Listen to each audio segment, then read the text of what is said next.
Hi friends, welcome to Shailaja all in one channel. Friends, ఈరోజు మనము బూందీ కూర ఎలా చేసుకోవాలో చూద్దాము.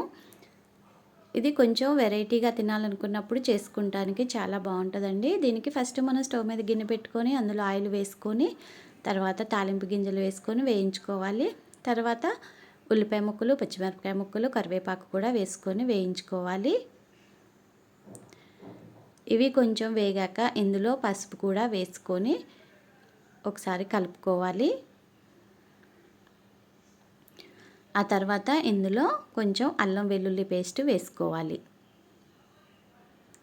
అల్లం వెల్లుల్లి పేస్ట్ కూడా వేసుకొని అది వేగే వరకు వేయించుకోవాలి.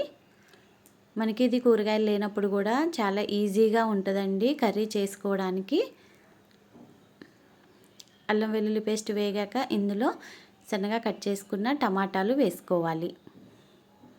టమాటాలు మన టేస్ట్కి తగ్గట్టు వేసుకోవచ్చండి, 1-2 అలా వేసుకోవచ్చు. ఇలా టమాటాలు కూడా వేసుకొని బాగా కలిపేసి కొద్దిసేపు మగ్గనివ్వాలి. ఆ తర్వాత ఇందులో టేస్ట్కి సరిపోని ఉప్పు వేసుకోవాలి. బూందీలో ఉప్పు ఉంటుంది కాబట్టి ఉప్పు కొంచెం తక్కువే వేసుకోవాలండి. ఆ తర్వాత ఇంకా కారం వేసుకొని మొత్తం కలుపుకోవాలి. కాసేపు ఈ టమాటా ముక్కల్ని మగ్గనిచ్చి ఆ తర్వాత మనం ఇందులో నీళ్లు పోసుకోవాలి. మనకి బూందీకి 1 గ్లాసు బూందీకి 1 గ్లాసు నీళ్ళు అయితే సరిపోతుందండి ఉడకడానికి. అందుకని 1 గ్లాసు నీళ్లు పోసుకోవాలి. బూందీని బట్టి మనం నీళ్లు పోసుకోవాలి. నీళ్లు కొంచెం మరిగేటప్పుడు తర్వాత మనం బూందీ వేసుకోవాలి. కర్రీ చాలా బాగుంటుందండి. చపాతీలోకి వాటిలో కూడా కర్రీ చాలా బాగుంటుంది. ఇలా బూందీ వేసుకొని కలుపుకొని మనం ఇది ఉడికే వరకు, దగ్గరకు వచ్చే వరకు ఉడకనివ్వాలి.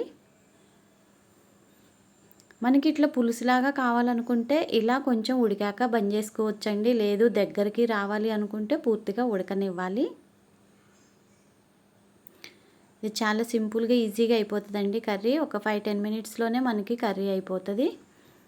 ఇలా బూందీ కూర దగ్గరకు వచ్చే వరకు ఉడికించుకొని స్టవ్ ఆఫ్ చేసుకోవాలి. అంతే అండి, ఈజీగా అయిపోయే బూందీ కర్రీ రెడీ.